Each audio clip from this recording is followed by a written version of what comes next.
Mark arrived in Tokyo in the summer of 2009 with his cat, Taban, who had been named by his grandmother, along with a bunch of hard drives, his computers, a job waiting for him, and a determination not to leave Japan again. He was thin, pale, and hungry, and had packed enough geeky T-shirts to last a lifetime. To him, Japan was home. His other home was in cyberspace at 127.0.0.1, the number a computer uses to call itself. France was just a place where he happened to have lived. It was his second trip to Japan.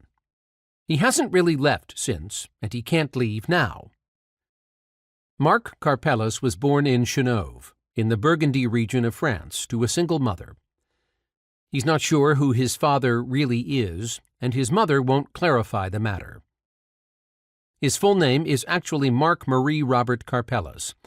The Marie was an homage to his grandmother, who was also named Mark, which sounds confusing to me, but then again, I don't know a lot about French names. Names are important, though, and during one of his trips to Japan, Mark decided to give himself a Japanese name. This is not completely uncommon in Japan, especially if you have a name that is difficult to announce or invites nervous giggles or laughter.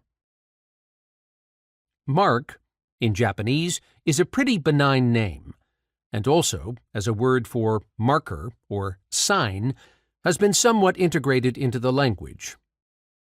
Near Shibuya Station, there is even a dining and entertainment complex called Mark City, no relation to our Mark.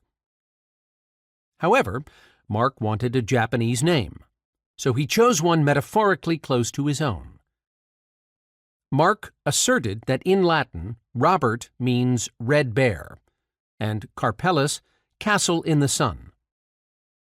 When Karpeles tried to think of a Japanese name for himself, upon advice from his Japanese friends, he decided he was going to call himself Yojo Kumakichi. Yojo refers to castles and fortresses, and Kumakichi to an anthropomorphic red bear character in a manga who is incredibly sexually perverse and is always getting arrested.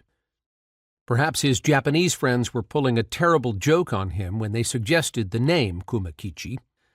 Or perhaps Mark came it up all by himself, which would mean he has a very ironic, even prophetic, sense of humor. He was a bright child, and a curious one. When he was still in elementary school, he was given his first computer by his mother, who was also very much interested in computers. She was raising Mark by herself, and she doted on him.